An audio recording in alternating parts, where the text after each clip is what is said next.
right, ladies and gentlemen, welcome back to Houston Rockets Daily. My name is Jackson, and today we're actually going to be talking rotations for this upcoming season. So it's currently August 1st.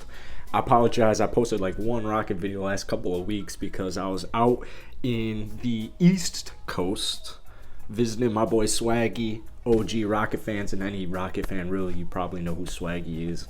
My guy cooked my ass in basketball. Oh my goodness. I was garbage. He's got that Luka shot down to a whatever the word is that I'm thinking of. Today we have a tweet from Birdo NBA. Good channel to follow as well. Now, I'm gonna base this kind of off of, he's got it nicely organized. So here is Birdo's, I feel like I'm butchering the name, Brado, I actually really apologize.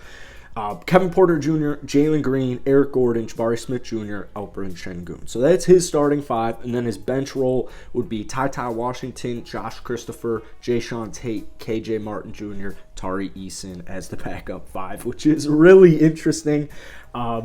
Really interesting. Now, I have some issues with this, not necessarily the roster at all, or his rotations at all, but I don't know if this is how Silas, if this was a start, if this is how it was, you're not getting a complaint out of me.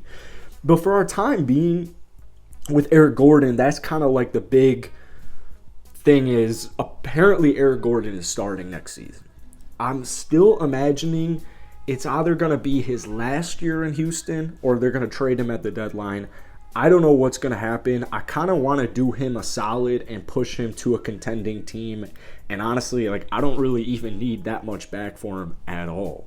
You know, the more the better, obviously. But, I'm trying to do him a solid, just kind of like what Stone did with P.J. Tucker. You know, I guess what they did with James Harden. But, I want a nice haul back. I want something of value. But at the same time, I don't really need Eric Gordon to retire as a Rocket unless, that is exactly what Eric Gordon wants to do. I feel like he's deserved that respect.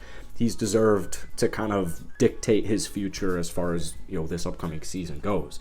Now, I saw a comment in here, actually, that I actually really liked. It's from Ryan Elsack. So his starters are going to be KPJ, Jalen Green, Jae'Sean Tate, Jabari Smith Jr., and Alperen Sengun. Now, the reason I'm more of a fan of this is I think it's going to create more shots for Jabari Smith Jr. because Jae'Sean Tate, the way he finished last season, second half of last year, he shot 38% from downtown. Now, it was the same amount of threes per game, so it was just a couple of threes per game, I believe. I believe it was 2.5 threes per game. It's not like he's chucking up threes. But imagine Jae'Sean Tate next season shoots a couple of threes and knocks him at a 38% clip. I mean, not only are we talking about a point per game increase and a new level added, a new trick added to Jae'Sean Tate's game, and at that point, if Jae'Sean Tate gets a three-point shot, I mean, he's extremely valuable in the NBA. But I think it's going to create better shots, better looks for Jabari Smith Jr. I'm going to imagine Jabari this upcoming season isn't going to get a lot of his scoring down in the paint. Now, I could be wrong. I could be wrong, but where I would imagine Jabari's going to get most of his damage done is outside the paint. I think he's going to be a great three-point shooter. I think he's going to be a solid mid-range shooter. He's going to be solid in transition. But it's just kind of interesting to me. That's why I like this starting five. I understand we want Eric Gordon probably to start because of spacing issues. If Tate's shooting 29%, that's a huge issue, and Jae'Sean Tate should not be starting if he's shooting 29% from downtown. I'd put him more as a 6th, 7th-ish man where, he's kind of almost like a Josh Hart where he's getting a good amount of minutes per game, and he's, still got a very solid role, solidified role on the roster, but he's just not starting these games. Maybe he finishes the games, who knows? Who knows how it'll go, but if we get, the same percentage, like I said, I think his 38% second half season got Jae'Sean's three number to 31% on the year. So that's still, if it's still around 31%, I'm probably more of a fan of Eric Gordon starting. Now, the bench is actually where things get a little bit interesting because, is it going to be Eric Gordon?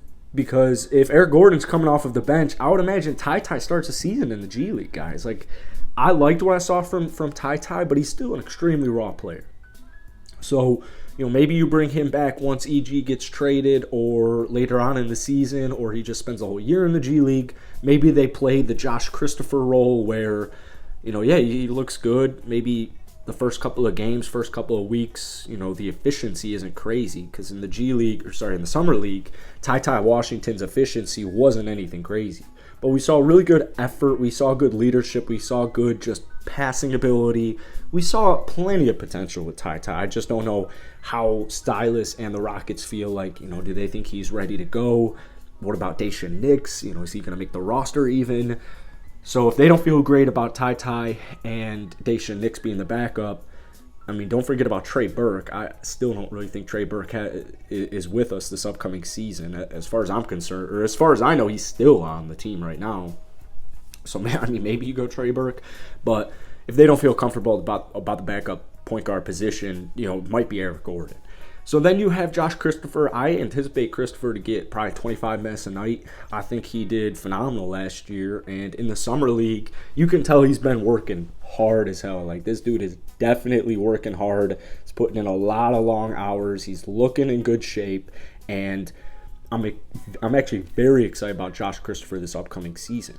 So maybe you have him be kind of a combo guard, with some ball handling, with some playmaking responsibilities, kind of like what we saw in the Summer League this past year. Maybe that's why he played in the Summer League was, all right, Jacob, what can you do for us at point guard?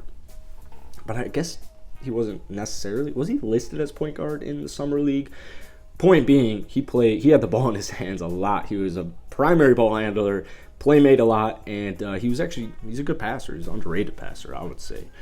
Then you have Garrison Matthews, KJ Martin Jr. I guess we'll throw Garuba in that. This is where things get a little interesting. I think Garrison will probably play maybe 10 minutes a night if he's going to play. I still don't know what to think about KJ Martin Jr. I'm really rooting for KJ. I guess we don't really know that whole situation. We've seen these younger kids get kind of the benefit of the doubt. Like, we don't know what's going on internally.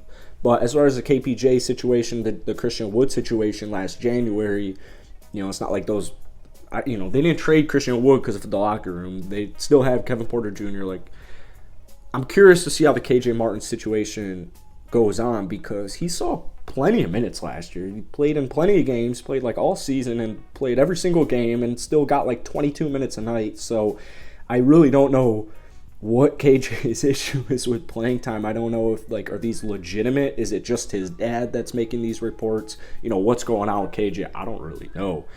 I want to see KJ play, and I want to see him play for the Houston Rockets, but it's one of those situations where, I don't know how it's looking. And then we have Tari Eason.